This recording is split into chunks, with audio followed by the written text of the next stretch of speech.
Horton. Hi. So today I'm going to tell a folk tale from Turkey, and it's called The Hungry Coat, and it's by Demi. And so a little background is, why do you ever think, like, why are you friends with someone? Like, what's the reason? Like, is it their appearance or who they are? So this story kind of goes and tells us why we truly are friends with who we are. So there was a guy named Nazri'in, and he was a wise, funny old guy from Turkey, and he had a nice coat that he always liked to wear, even though it was filled with patches. He really liked it, and he rode his donkey everywhere he went, and he really liked goats, so he always carried crackers with him wherever he went, and he could hear a bunch of commotion in the hotel over there. There was a goat kicking and knocking over all the pots and pans and spilling oil, and the travelers were slipping, and so Nazri'in was like, oh my goodness, I need to go help them. So he had his handy dandy crackers with him, and he broke them and lined them up, trying to help catch the goat. And so the goat came right along and ate each of the pieces, picked them up one right after the other. Nazri'in was there to catch the goat, and so he grabbed hold of the goat and he got it, and he was able to put it safely away. And the manager was so thankful for Nazri'in because he didn't know what he would have done without him. Oh, Nazri'in, thank you so much. Please, please come in and have dinner with us tonight. But he was already going to a party at his rich friend's house, so I'm sorry, I would love to, but I'm so glad I was able to help you today. So Nazri'in rode his donkey on over to his rich friend's house, and he was like, oh my gosh, I'm so late, I can't go home and change. I mean, my friend, he'll accept me, we're great friends for who I am, even though my coat is filled with patches. So he walked on up to the rich friend's house and knocked on the door.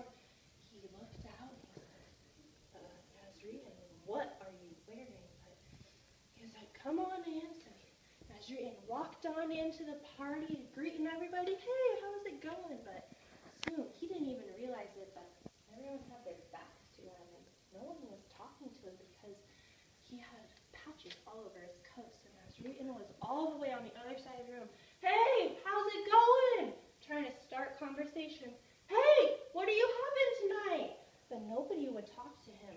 He looked around and realized everybody was in fancy, their best coats they had. So Nazri'in thought to himself, guess I better go change. My coat isn't going to do. So he took his donkey and he rode home.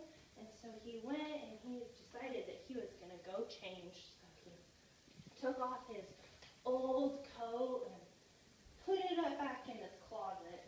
So he scrub-a-dub-dub all in the shower and the bath, and he even put a little spray on to make sure everything was all right. And so he grabbed his finest coat that he had and put it on, even adding a little jewel to it, trying to make sure that he was all ready for the fancy event. And he admired himself in the mirror. Oh, I think I'm ready to go. And he walked with his swagger all the way back to the party, and everyone in the town was looking at him. Nazri'in looking nice today. And he walked on in, and he was the light of the party. He was the poppin' one, and everyone was like, Nazri'in, how's it going? He was served right away when he walked in. He was given the appetizer, and he yelled, eat, coat, eat. And then he was given the fine meal of the chicken that they had, and he yelled, eat, coat, eat. And then he was given the freshest fruit they had. Can everyone help me? Eat, coat, eat. And then there was even some extra on the side, some crackers, and he yelled, eat, coat, eat.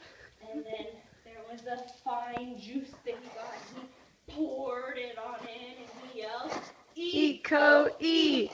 And even the dessert, oh, it was the finest chocolate cake that he had ever had.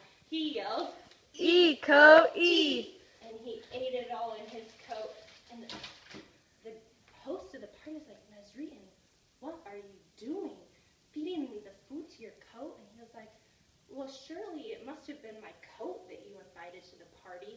When I first arrived here, no one paid attention to me or even talked to me or served me food. But when I came in me, and I was served immediately. So it surely was my coat that you invited to the party, not me. You know, you can change a coat, but you can't change the man. So everyone was like, oh my gosh, Regan, he's the finest man, most wise. And they danced under the stars because he was so wise, and they knew that you have to look at who the person is on the inside, not what they're wearing. Thank you. Yay!